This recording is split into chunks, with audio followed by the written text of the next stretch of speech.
nga swab test para sa mga estudyante nga may face-to-face classes, ginatanyag sang syudad sang Iloilo.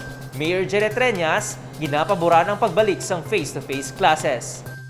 Magatanyag sang libre nga swab test ang lokal nga panguluhan sang syudad sang Iloilo para sa mga estudyante nga magabalik sa face-to-face classes. Suno kay Mayor Jerry Treñas, ang mga universidad kag kolehiyo ang mahimo makapadala sang sulat sa iya talatapan para mag-request upod sang pangalan sa mga estudyante. Pananglitan maaprubahan, ang tiglawas sang bulutuan amo ang maga-coordinate sa Uswag Molecular Laboratory para sa italan ang schedule lakip na ang pagwa sang results.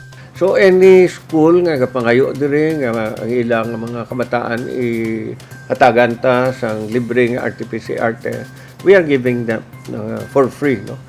Kay the same time tutay naman lang nagapatest subong aton nga mga pumuluyo.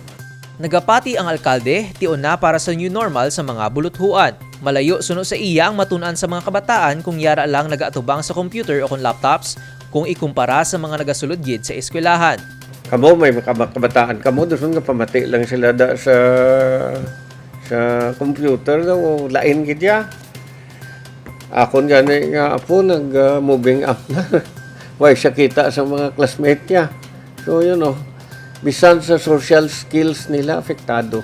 So let us go back to ako niya balik na kita. We have to move on. We cannot be in this state forever. Sa pihak nga bahin, ginatunan naman ang posibilidad sang limited nga face-to-face arrangement sa mga pampubliko o kung pribado nga elementary kag secondary schools. Posible nga mangin blended ang learning systems bangod sang modules o kung online class, depende sa pagplastar sa mga buluthuan. Michael Angelo Sarate para sa Level Up Patrol. Traffic Education itudlo sang Public Safety and Traffic Management Office sa mga estudyante sa elementarya kag high school. Magapatigayon sang Traffic Education ng Iloilo City Public Safety and Traffic Management Office o kung PSTMO sa mga estudyante sa elementary kag high school sa bug-os nga syudad sang Iloilo. Plano ini nga himuon sang PSTMO sa pagbukas sang klase o kung face-to-face setting kadungan sang Memorandum of Agreement nga natalana permahan ni Mayor Jerry Treñas kaupod ang mga eskwelahan.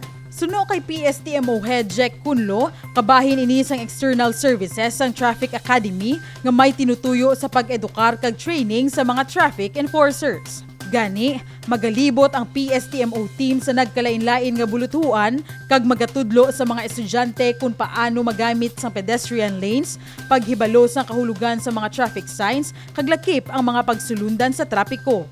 Traffic Academy naton duwain na siya ng external kag internal. Ang internal naton amoy nang para sa aton nga personnel. Ang external naton naman niya para sa aton nga mga school-based nga mga kabataan naton. Una, ang ini siya ang tinutuyo niya para nga maedukar naton ang aton mga kabataan with regard sa mga basic nga mga road safety naton, ang aton nga mga basic traffic signs and basic regulations sa aton nga syudad. Sa sini nga paagi, hindi lang ang mga motorista ang makahibalo sa mga pagsulundan, kundi lakip man ang mga commuters o kung sumalakay. Nagapati ang PSTMO nga kung mismo mga estudyante ang natuduan sang traffic rules, sa pila ka adlaw kinahanglan na lang nila inisundon.